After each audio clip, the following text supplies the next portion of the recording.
came to Mongolia 6 months ago to work as a development volunteer. I'm helping to improve architecture and construction teaching here. I arrived by train, which meant that I could actually see the transition from Europe to Russia and then Asia.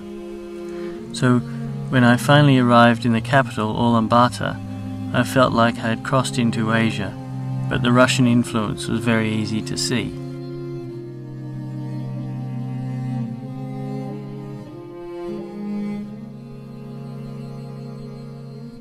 Mongolia had the second longest running communist regime in the world, after the USSR. So that's why the look of the place and the way things are done is still informed by those 70 years, even though that period ended nearly 20 years ago. I have a classic egalitarian address in Ulaanbaatar, very Soviet. I live in the first micro-district, building 23, stairwell 5, level 4, and apartment number 157. And it's partly true that the streets have no names. The flat is provided by the development agency I volunteer for. It's the same apartment layout as every other floor and every block and every district in this city of over 1 million people. The flats may look like something from the 1950s, but many of them were built in the 70s and 80s.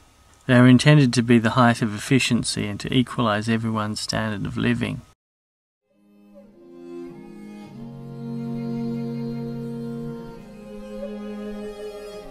The view outside is the most interesting thing. I live across the road from one of UB's many sprawling gers districts.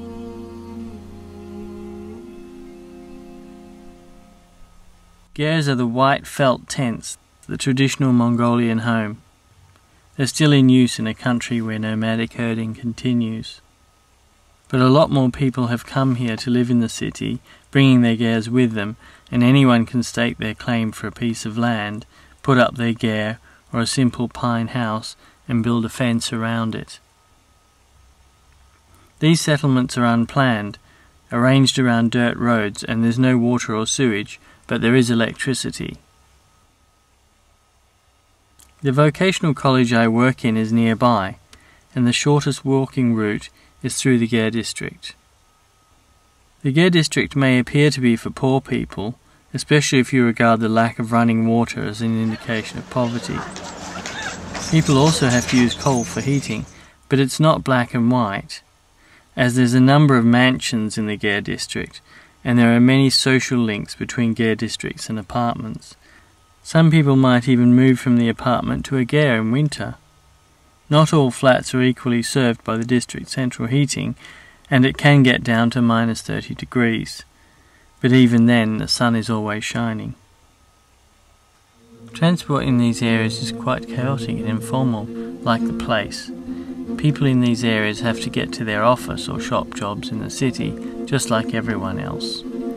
Every car is a taxi in the Russian tradition, and there are vans used as minibuses. From my flat, I can also see out to the other side into a huge courtyard.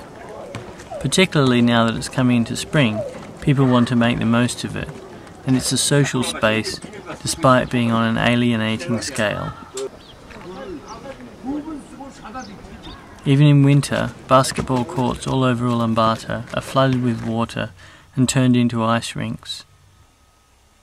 These canyons are large enough to envelop buildings like schools and shops, but there's a lot happening on an interpersonal level, and you'll get people selling milk from a bucket and things like that. And the same can be said for the blocks themselves. Mine is made up of 300 flats, but each of its 10 stairwells or entrances has a resident caretaker, a jijur, and they provide a sense of community in the blocks, among many other things. I know my jijur, she knows me and everyone who lives in stairwell 5. And that's the thing I found with Ulaanbaatar. I've begun to see beyond the austere, repetitive environment, to find that the people, their work and their stories are what give the city colour. And what gives the city contrast is the tension between the formal and the informal cities, between the concrete and the felt.